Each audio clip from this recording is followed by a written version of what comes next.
Rey, Ricardo. La tremenda corte.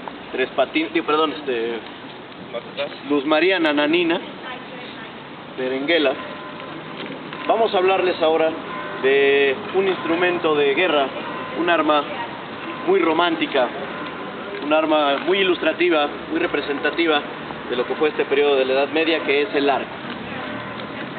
El arco generalmente estaba hecho de los materiales que disponían en la época, como el cedro, el fresno, el maple, el tejo, que era el material más común para hacer el arco más famoso que teníamos en Inglaterra, que era el longbow, este arco que nos hizo famosos y nos hizo ganar muchas batallas. El arco normalmente llevaba una cuerda que se trenzaba de crin de caballo. Crin de caballo, este material permitía una cuerda muy fuerte, pero que además daba la ventaja de resistir el clima, la humedad, el calor, teniendo una casi nula deformación, lo que permitía que el tiro siempre fuera el mismo, la tensión siempre fuera la misma y por lo tanto el tiro fuera siempre certero. Esto no modificaba el funcionamiento del arco. Los disparos para esta precisión requerían también de un instrumento adecuado, de una bala, hoy le llamaríamos bala, pero que en ese entonces era la flecha. La flecha, un proyectil, que sería un ástil de madera con un culatín de hueso, que al igual que la crin, lo que permitía era la nula deformación, con lo cual siempre iba a permanecer la misma medida y siempre iba a encajar exactamente en la cuerda. El ástil en la punta llevaba una flecha, el ástil llevaba una punta de hierro, se forjaba por los herreros de la época de muchas maneras, era un instrumento muy versátil, de tal manera que se utilizaban para desgarrar, para perforar, se utilizaba incluso en mensajería y se utilizaba para incendiar. Llevaba un empenachado de pluma de faisán o de ganso.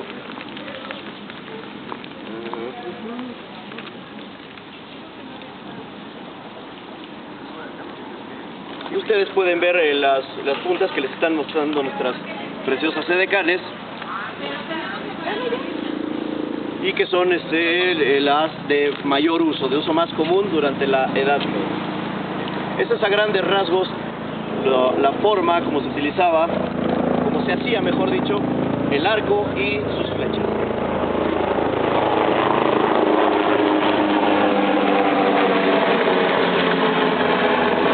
Los arqueros están rodeados de mitos. Es una visión muy romántica la que tenemos hasta nuestros días de los arqueros. Todo el mundo recuerda a Robin Hood, pero la forma de vida de los arqueros era bastante complicada, pues que eran la gente del pueblo. Los villanos o los habitantes de las villas eran los que formaban parte del ejército regular como arqueros. ¿Por qué? Porque el arco se creó primero como un instrumento de cacería y precisamente para ellos, para subsistir, pues tenían que cazar.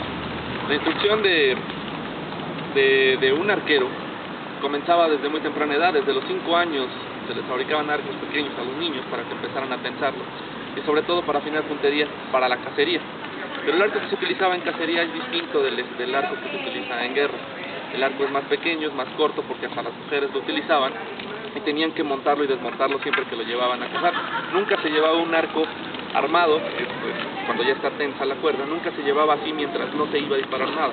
Entonces se desmontaba, se podía guardar en una funda. Para poderlo tensar, pues obviamente tenía que tener cierta habilidad, y eso es parte de lo que les enseñaban a los arqueros.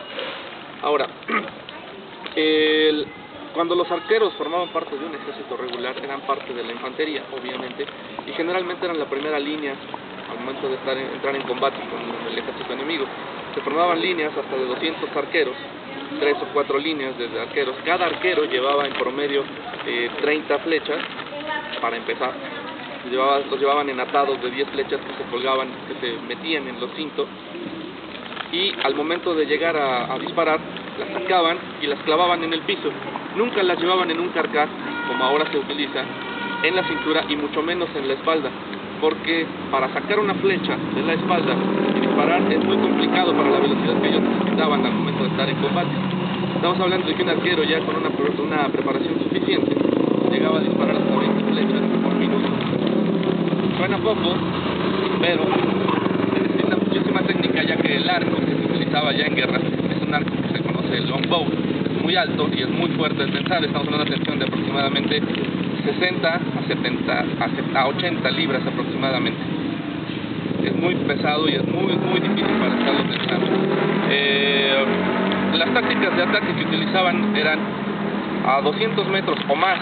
Las flechas se disparaban obviamente hacia arriba y no importaba el blanco al que quisieran apuntarle, simplemente se lanzaba una lluvia de flechas que caía sobre el enemigo, o sea, por su infantería o a su caballería, dependiendo de lo que mandara el enemigo primero. Esto era con la intención de diezmar y de frenar un poco el avance del enemigo.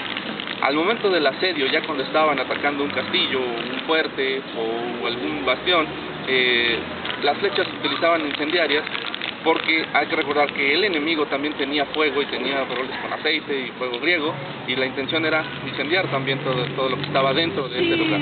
¡Fuego griego! También al momento de disparar sobre de las puertas,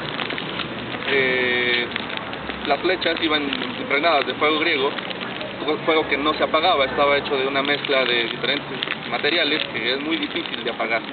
Entonces, lo que intentaban era reblandecer tanto las paredes como las puertas del lugar que estaban asediando.